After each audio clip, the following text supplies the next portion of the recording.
자, 짧았던 아쉬운 여름방학이 끝나고 이제 본격적으로 2학기가 시작됐네요. 좀 활기차게 출발해 봅시다.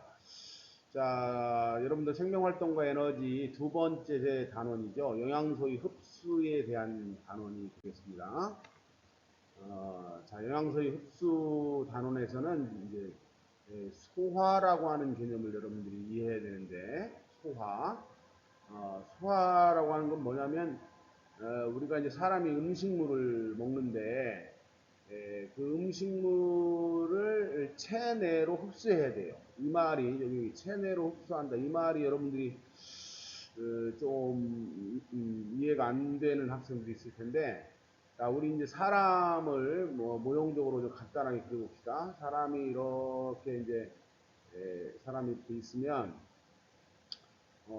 이제 입으로 음식물을 우리가 먹으면 그 음식물이 이 소화기관이라고 하는 기다란 이런 관을 타고 이 항문으로 이렇게 연결돼 있죠. 그러면 이제 우리가 음식물을 입으로 섭취해서 이 소화기관 안에 음식물이 있으면 이게 체내라고 볼 수 있느냐라고 하는 거예요. 이건 체내가 아니에요. 응? 우리가 이제 체내라고 그러면 어디를 체내라고 그러냐면 바로 이제 이런 부분들이 체내가 되는 거지. 쉽게 여러분들 예를 들자면 도너츠가 이렇게 있는데 도너츠의 여기가 도너츠 안이죠. 우리가 도형적으로 생각하시면 안 돼요. 도형적으로 생각하면 여기가 안이 되는데 그게 아니고 요거 이제 도너츠가 이렇게 입체적으로 생각을 하셔야 됩니다. 도너츠는 여기가 아니고 도너츠 안에 있는 구멍은 뭐예요? 도너츠 바깥이죠. 여기도 도너츠 바깥이고 여기도 도너츠 바깥이에요. 그렇죠? 그런 의미에서 본다면 음식물을 흡수해 소화기관 안에 들어온 이 음식물들은 체내로 들어온 건 아니에요. 이런 음식물들은 더군다나 덩어리가 크기 때문에 이런 덩어리를 작은 단위로 쪼개서 이 몸을 구성하고 있는 작은 세포들이 이것들을 흡수할 수 있도록 작은 크기로 쪼개져야 되죠. 이거를 우리는 소화라 이렇게 얘기합니다. 음식물 속에 포함된 영양소를 흡수할 수 있는 크기로 누가 흡수해요? 세포가 흡수할 수 있는 크기로 분해하는 과정을 소화다 이렇게 얘기하죠. 이러한 소화는 기계적인 방법 또는 다른 말로는 물리적 소화다 이렇게 얘기하기도 합니다. 같은 얘기예요. 음식물을 마치 그 절구통에서 그 음식물을 잘게 부수듯이 또는 망치로 뭘 부숴서 작은 가루로 만들듯이 이렇게 하는 것들이 바로 기계적 소화죠. 기계적 소화의 대표적인 게 뭐가 있어요? 이에 의해서 우리가 음식물을 잘게 부수죠. 이런 걸 저작 운동이라고 그러고, 저작 운동. 또는 우리 소화기관들이 가만히 있는 게 아니라 계속 꿈틀꿈틀 움직이면서 음식물에 압력을 줘가지고 음식물이 으깨질 수 있어요. 이런 걸 우리는 뭐라고 그러냐면 연동 운동이다 이렇게 얘기하죠.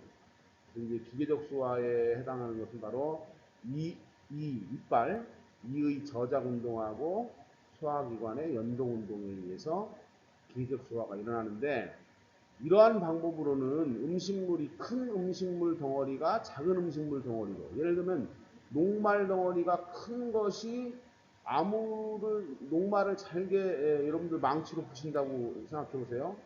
믹서기로 아무리 갈아도 녹말이 다른 물질로 되지는 않죠. 큰 덩어리가 작은 덩어리로 될 뿐이에요. 이런 것들을 우리가 물리적 소화라 그러는데 이렇게 해서는 세포가 흡수할 수 있을 만큼 작은 크기로 나눌 수가 없다고요. 그래서 이 녹말을 더 작은 물질로 바꿔줘야 되는데 이러려면 물질이 바뀌어야 돼요. 엿당 또는 포도당 같은 걸로 물질이 바뀌어야 되는데 이런 바뀌는 변화가 바로 화학적 변화고 이런 화학적 변화에 의해서 음식물을 소화할 때 소화효소라고 하는 게 필요하죠. 소화효소가 여기에 필요해. 이렇게 소화효소에 의해서 음식물을 잘게 부수는 걸 화학적 소화다 이렇게 얘기합니다. 소화효소에 의해서 분해하는 거죠. 자, 여기 이제 얘가 탄수화물이 화학적 소화가 어떻게 일어나는지 얘가 나와 있어요. 그래서 녹말은 이렇게 큰 덩어리로 되어 있는데 이거를 이제 녹말을 구성하는 기본 단위 요 육각형 하나하나가 포도당이죠. 포도당이 쭉 연결되어 있는 게 녹말인데 이거를 두 개씩 잘라내면 엿당이라고 하는 게 되고 이거를 완전히 하나씩 떼내면 포도당이 되는데 이때 아밀레이스라고 하는 소화효소하고 말테이스라고 하는 소화효소가 관여한다. 라고 하는 거예요. 이런 것을 이건 뭐라고 그런다?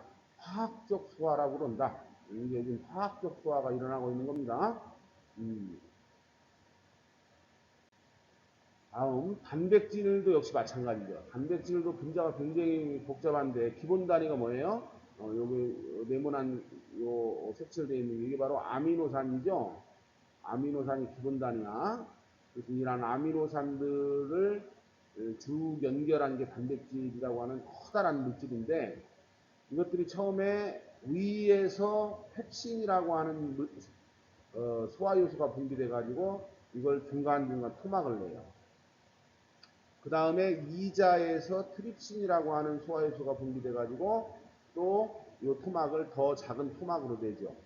그러면 아미노산이 두 개 붙어 있거나 또는 세 개 붙어 있는 게 생기게 되는데 그 두 개 붙어 있는 걸 디펩타이드, 세 개 붙어 있는 걸 트리펩타이드 이렇게 얘기합니다. 이거가 이제 장에게서 장에 우리 이제 소장에서 분비되는 소화효소가 있어요. 이거를 장액이라 그러는데 장액에 들어있는 펩티데이스라고 하는 소화효소가 각각의 아미노산으로 이렇게 잘라내게 됩니다. 단백질 소화는 이렇게 일어나고요.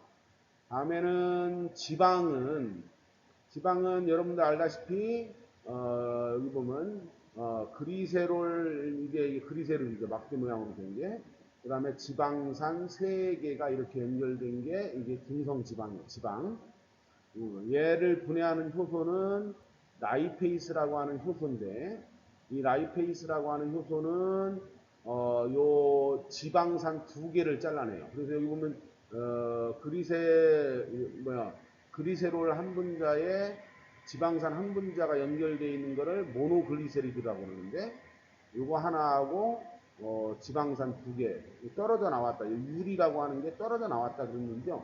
떨어져 나온 지방산 2개로 이렇게 분해가 일어납니다.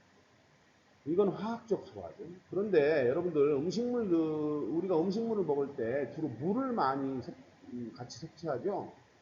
그럼 물하고 지방하고 잘 섞일까요? 안 섞일까요? 안 섞이죠. 그래서 이 소화기관이 이렇게 있으면 우리가 먹은 음식물들은 많은 물하고 음식물이 골고루 섞여 있게 되는데 이 중에서 지방 분자들은 이런 것들하고 섞이지 못하니까 지방 분자가 서로 뭉쳐가지고 커다란 덩어리가 만들어지게 됩니다. 여기에 이제 라이페이스라고 하는 소화효소가 와서 이걸 분해해야 되는데 그렇게 되면 이 안쪽에 있는 지방들은 어떻게 돼요? 소화효소가 접촉되지 못하죠. 그래서 이거를 작은 지방 덩어리로 쪼개줘야 돼. 이렇게 작은 지방 덩어리로 쪼개줘야 된다고. 이거를 뭐라 그러냐면 유화라 그러는데, 지방을 유화시킨다 그러는데, 이거는 화학적 소화가 아니에요. 물질이 안 변했으니까. 이러한 유화에 관계하는 게 뭐냐? 바로 쓸개즙입니다. 쓸개즙. 그래서 쓸개즙은 소화효소가 들어있지 않아요. 쓸개즙은 지방을 유화시키는 물질이 들어있습니다. 자, 지금까지 설명한 그 영양소들의 소화 과정을 요약해 놓은 표가 있는데 중요하니까 이거 반드시 여러분들 꼭 암기를 하셔야 됩니다.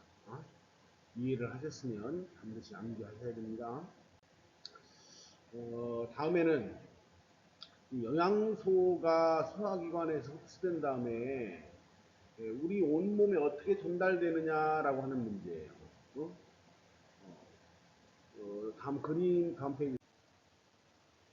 자, 여기 이제 그림을 보시면 소장의 표면이 나오는데 내부 표면이 융털이 발달돼 있죠. 융털은 이제 표면적을 넓게 해서 많은 음식물들을 효과적으로 빨아들이기 위해서, 흡수하기 위해서 발달되어 있는 구조인데, 자, 여기 이제 소장이 이렇게 있고, 소장 주변에 이제 많은 혈관들이 이렇게 지나간다고 가정합시다. 그러면 우리가 먹은 음식물들이 무슨 소화효소에 의해서 잘게 분해돼 가지고 많은 물질이 흡수할 만큼의 작은 크기로 쪼개졌다 그래요. 소화가 돼서 이것들이 이렇게 이제 그 소장 안쪽으로 흡수가 돼서 얘들이 혈관으로 들어가서 온몸에 있는 세포에 전달이 돼야 되는데 그 그림을 나타내는 게 요 위의 그림이에요. 여기 보면 혈관이 이렇게 있어가지고 여기서 이제 여기서 소화된 것들이 흡수돼 가지고 이 혈관으로 해서 온몸으로 전달이 되죠. 근데 이때 수용성인 것들, 물에 녹는 이런 포도당이나 아미노산이나 무기염류, 수용성 비타민 이런 것들은 혈관으로 흡수가 되지만 지용성인 것들, 그러니까 아까 지방이 분해돼서 만들어진 지방산이나 모노글리세리드, 지용성 비타민 이런 것들은 어디로 흡수되느냐면 이 안쪽에 노랗게 되어 있는 여기 보면 여기 노란 요 암주관이라고 하는 요 암주관으로 흡수가 된다. 이게 수용성인 것들은 모세혈관으로, 지용성인 것들은 암주관으로 흡수가 된다라고 하는 거고. 여기서 보면 이렇게 해서 이제 소장 안에서 흡수된 것들이 혈관을 타고 어디로 가느냐면 간문맥이라고 하는 혈관을 거쳐서 간으로 갔다가 이게 심장으로 들어가요. 그러면 심장에서 이제 혈관을 따라서 이제 온몸에 전달되는 거지. 그런데 여기 뭐 아까 암주관이라고 했던 게 일종의 림프관의 일종인데 림프관으로 흡수된 것들은 간을 거치지 않고 가슴관으로 모아져서 어디로 가느냐면 쇄골하 정맥으로 해서 상대 정맥으로 해서 심장으로 가서 온몸으로 전달돼요. 그래서 지용성인 것과 수용성인 것이 서로 흡수돼서 이동하는 경로가 좀 다르다라고 하는 겁니다. 자, 지금 봤던 그림을 또 간단하게 이제 도식으로 나타낸 건데, 여기서 이제 수용성인 것들은 모세혈관을 통해서 이 간문맥으로 가서 간에 갔다가 간정맥을 거쳐서 하대정맥으로 해서 심장으로 가죠. 그래서 이제 간문맥 이거 꼭 주의하셔야 되고 간정맥도 굉장히 중요한 건데, 요 간문맥, 문맥이라고 하는 건 뭐냐면 기관과 기관 사이에 연결되어 있는 걸 문맥이라고 해요. 문맥. 그러니까 소장이라고 하는 것과 간 사이에 연결되어 있는 혈관, 이거를 문맥이라고 해요. 심장으로 들어가는 건 정맥이죠. 심장으로 들어가는 건 정맥인데 간에서 나와서 심장으로 가는 건 간정맥. 그리고 심장으로 들어갈 때 이제 간 말고도 여러 다른 기관들, 예를 뭐 콩팥이라든지 또는 뭐 이런 데서 온 정맥들이 전부 합쳐져서 하대정맥으로 해서 심장으로 가는데 하대정맥이라고 하는 건 심장이 이렇게 있으면 요 심장에 이제 우심방으로 이제 혈관이 들어갈 때 아래에서 들어가는 정맥이 있고 위에서 내려오는 큰 대정맥이 있어요. 그래서 밑에서 들어가는 정맥을 하대정맥, 위에서 내려오는 정맥을 상대정맥 그래.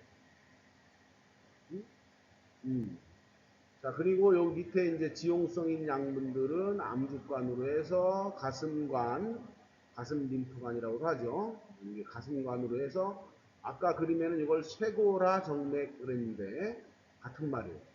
그 쇄골이라는 게 빗장뼈를 얘기하는데 아래, 밑 그래서 쇄골하 정맥, 빗장밑 정맥 같은 말이고 얘들은 어디로 와요? 하대정맥이 아니라 상대정맥으로 해서 심장으로 들어간다. 자, 오늘 공부할 내용은 우리가 음식물을 먹은 음식물이 어떻게 소화돼서 온몸으로 전달되는가 하는 문제였어요. 내용을 좀 잘 이해해서 수업 시간에 활동이 잘 이루어지도록 했으면 좋겠습니다. 수고하셨습니다.